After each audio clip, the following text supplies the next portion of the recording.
Welcome, everybody. Welcome to the first in a series of podcasts where we are going to talk around shareholder disputes when they may arise, the sorts of things that you should do in our experience is to try and mitigate and where ultimately they could lead. Some tips from us as to how we avoid them, and then also to look at options of recovery, really, which ultimately will be or could be a transfer of shares. So, my name's Stuart Mullins. I'm a corporate partner at Clarkslegal. I'm joined today by Nicky Larkin, the founder of Goringe Accountants and Business Advisory. Hi, Nicky. Thanks for joining us today. Hi, good to see you again, Stuart. Yeah, likewise. Um, Shareholder disputes, Nicky. Sadly, they do arise, and as trusted advisors, we often get pulled into into them. You probably more so than lawyers in the initial stages as a point of first contact, I'd suggest. Absolutely. So, yeah, we unfortunately we do come across these fairly regularly.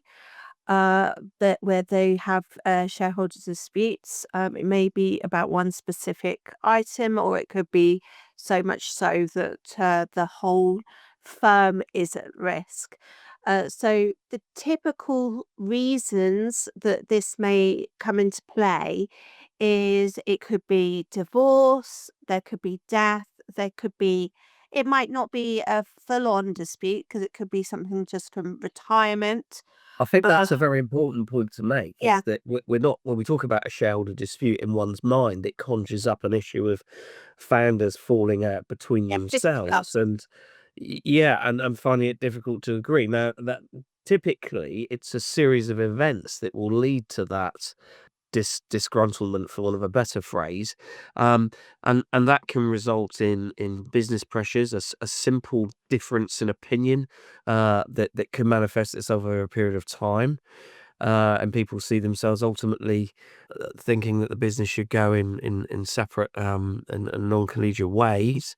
As you say, the unexpected passing or critical illness of a member, whilst they're not normally grounds for dispute, it can lead to some difficult conversations around what should happen to that individual's shareholding.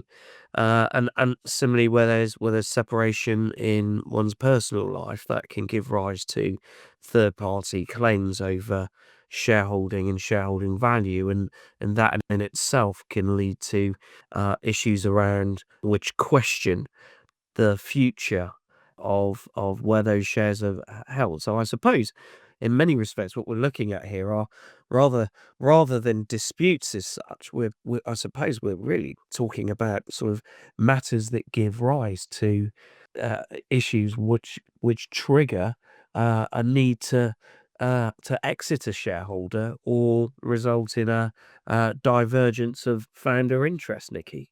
yeah, absolutely. So sometimes it will be literally somebody wants to leave, but they then have to all come to an agreement how that is going to happen.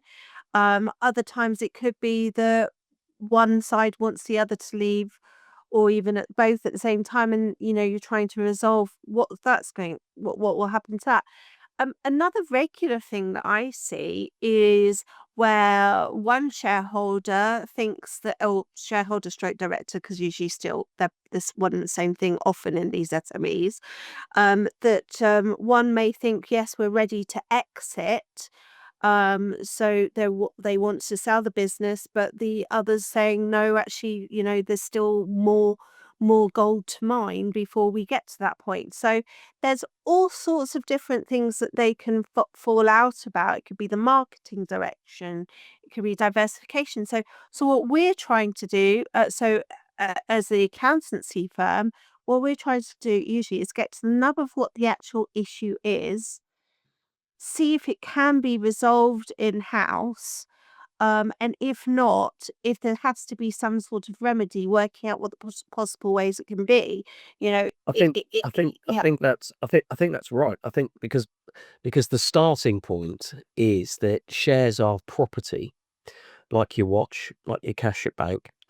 And the Companies Act, in and of itself, doesn't contain any statutory routes or assistance that can trigger a transfer of shares in the event of circumstances arising. So the starting point is that without any contractual provisions, such as in a shareholders agreement or in articles in certain circumstances, dragging tag rights, for example,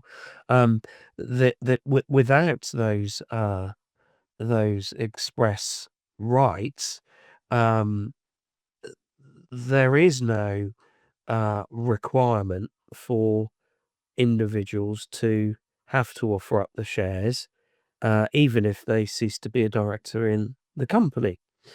So, so quite often we're looking at a sort of entrenched position, uh, and as you say, Nicky, and I've interrupted you, and I'll back to you in a second. The first step must be to try and reach some sort of roundtable discussion where you're refereeing, for want of a better phrase, in the interest of the business as to how the matter can be resolved. Absolutely, because obviously, I always remind them as directors, their first duty is towards the company. So they've got to do the thing that is the best for that company. And in some instances, it may be that they still need to work together. But professionally, they don't have to be best friends, but still be able to work together. Or if there is going to be a parting of ways, then we, can look at the different ways, which I believe we'll be covering probably in a lot more detail in our next podcast. Um, Sorry, Nicky. Yeah, yes, I think that's right. I think that, as you say, the initial steps really are to try and have a discussion, and as I say, given the various reasons that can give rise to um to to a transfer, is it in the interest of the business to sell, for example, if you've got one founder that doesn't believe that that's the right price or that's the right buyer. Um, are there things like dragon tag rights in the agreement? Can you sit round and overcome some of those issues? Certainly, instances around people passing, people becoming critically ill. There are clear contractual routes that you can put into shareholders agreements, and you can insure against those risks, uh, which can give some comfort, um, and also some value for the estate of the poorly or shareholder that's passed.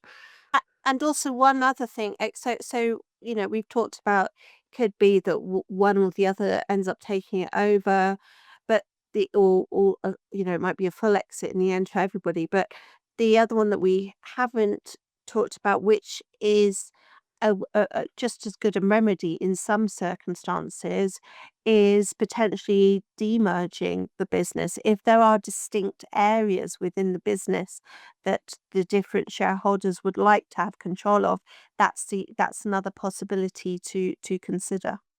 Yeah, that's absolutely right.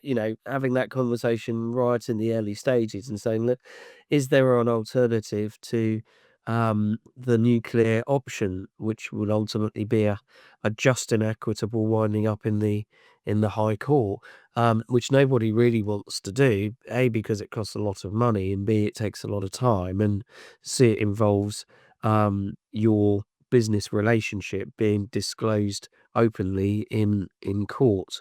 So I think that's I think, as you say, looking at whether there can be some sort of restructure, a demerger, perhaps some sort of buyback, and we'll look to explore some of these in a bit more detail later on in the series of podcasts. But as I say, we wanted to set the scene, I think, with our first one, and make the point that, well, yes, critical illness, death, divorce are some of the instances that can trigger discussions around the compulsory transfer of shares and the need to consider exits, but that there are others. We hope that by listening to this series of podcasts, you'll have some practical tips to help should it be an issue for you. But as we'll see in our next episode, there is a general solution to certain instances which can give rise to these issues, and we will talk about the concept of shareholder agreement in our next podcast. So I think currently that sort of leaves it to a natural conclusion. And Nicky, thank you for joining us today, and thank you everyone for listening. And we look forward to welcoming you to our next podcast in due course, which is entitled "What to Do When You Have a Shareholder Dispute." Where could they lead? And as I say, we're hopefully going to talk about some practical solutions that can ease those initial conversations and instances, a bit like an insurance policy, I suppose, that is a shareholders agreement. Bye for now. Goodbye.